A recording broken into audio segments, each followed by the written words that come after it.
And of course, welcome once again. We're going straight into looking at the biggest stories, making headlines across Africa this morning. We're starting with the Blueprint newspapers and sharing with you some of the big ones that we can find over there. You can see there on your screen, non-assent to amended Electoral Act, not ploy to elongate Buhari's tenure. It's too late to sign, election observers tell Buhari. Pretty much, similar stories we had in 2019. Status quo ante remains, says APC professionals and also lawyers saying that the president did nothing wrong. Also, a court strikes out Emefiele's suit, and that's the CBN governor. Still on the blueprint, EFCC chair, corruption cases should no longer be lost on technical grounds. We also see that it says the commission secures 2,220 convictions, 1,222 in 2022 alone. And judiciary should not act as spectators in graft fight, says President Muhammadu Buhari. We can also find on Blueprint there, Malagi has capacity to govern Niger, says campaign DG. And ripples as foreign rice from Lagos seaports found in warehouse. Presidency, Nwajuba backs consensus for APC flag bearer. And also states lose as court gives control of funds to federal government. And we can see on the ASU strike, Action Aid wants federal government to declare state of emergency on education. I think a lot of people would agree with that.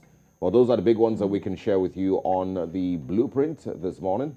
All right, let's head over to Uganda, where we look at the front page of the Daily Monitor. The big story here says, police to probe MAC graduation. Tears at the tower. Apparently, hundreds of prospective graduates who had hoped to be at the institution's graduation yesterday found out that their names were not in the final graduation booklet. Imagine, Osalge, having gone to school 4 years, 3 years, 5 years, and on the day of the graduation, your name isn't in the graduation booklet.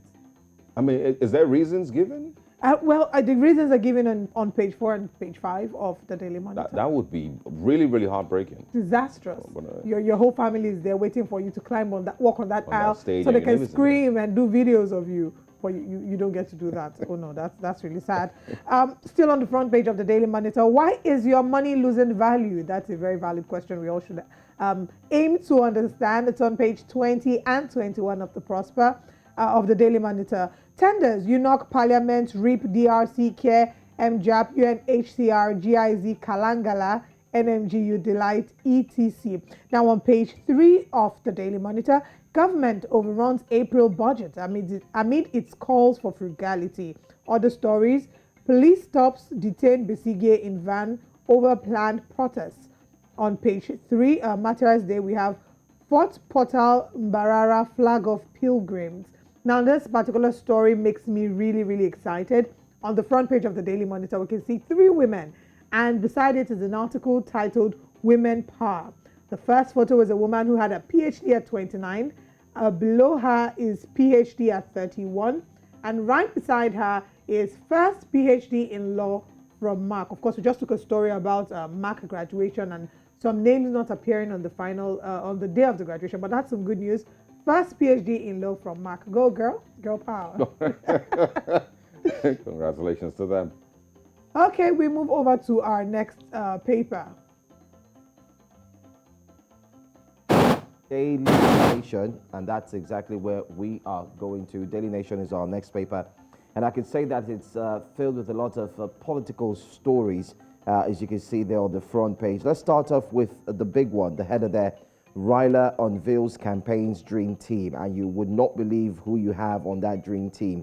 Ministers, governors, and MPs, they lead the 16 teams that will spearhead Odinga's presidential campaigns across the country, which has been mapped into 16 regions. Odinga and Karua head the presidential team that has 11 members. Now, you can see the full national list on page 7. That's where you can get it. But let me quickly reel out a few names that are indeed making up this dream team. That's Raila Odinga's dream team. They include Charity Ngilu. She's that's a Women A. They also include Hassan Joho from the Coast region, Wycliffe Okparanya from the Western region, and you also have so many of them. So that's what you could read up, find out who they are. Page 7 That's what we're talking about. Decision 2022. It's all on the Daily Nation from Kenya. But that's not all. There is also a very interesting story on page 23. Focus on Nyeri. Now, Nyeri is actually one of the popular areas. It's a town situated in the central highlands of Kenya and formerly known as one of the central administrative headquarters of the country. And there is this battle ongoing on who is going to take charge of that particular county. Now, battle for governor's seat has Mutai Kahiga of UDA, Ephraim Maina of Jubilee, and Tuo Matenge of the New Democrats. It's indeed a battle. So that's on page 23.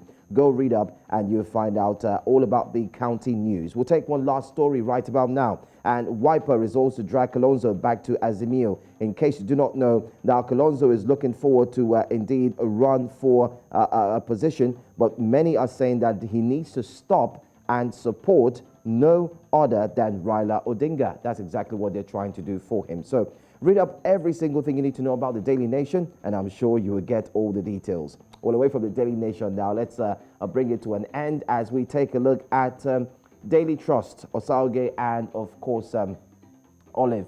IPOP kills woman, 4 kids, 6 other Northerners in Anambra. What a sad story to actually behold.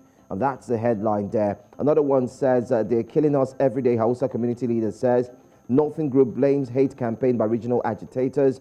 Enforce anti-terrorism law in Southeast, according to expert. Community is shielding criminals. Police commissioner says, sit at home forces PDP to shift primaries in Southeast as well. That's another story to look at. And not forgetting too, anxiety as APC NWC meets mom on screening of Sibajo, Tinubu and others. So it's indeed loaded. It's packed. That's what you have on the front page of the Daily Trust. Well, Joe, it's really heartbreaking, coming from the Southeast, and we maybe didn't expect that it would get this bad. A lot of people also had hopes, immediately Chukwuma Soludo became governor, that some of these things will, somehow slow down or even come to an end. But it seems to be getting worse somehow, some way. Absolutely, it is. It seems to be getting worse. One thing everyone is indeed looking at is the fact that you are indeed agitating for your own rulership, if you put it that way. You're agitating to be indeed a different movement. You want to stay away from a particular method of governorship, but you actually want to do this by killing your own people. So it's a question people are asking, that how come you're agitators and you are agitating for Biafra, and yet you're killing your very own people? The story about the lady who was killed with her children, it's quite saddening and disheartening. These kids were well dressed. The mother was also well dressed. It seemed as if they were heading out, but unfortunately, they were killed. What was their crime? It's just really sad to see that there are several parties that are indeed trying to make the country ungovernable. Yesterday we had Dennis Amakri, who's a security expert, join us on the show, and he said that a lot of these things will plateau out after the elections. And I'm really holding on to hope, because that is what we have at this point. And we must ask the right questions whilst we choose our leaders in office. But thank you very much, Joe, for joining us to review the papers. We look forward to having you again. Join us at the top of the hour.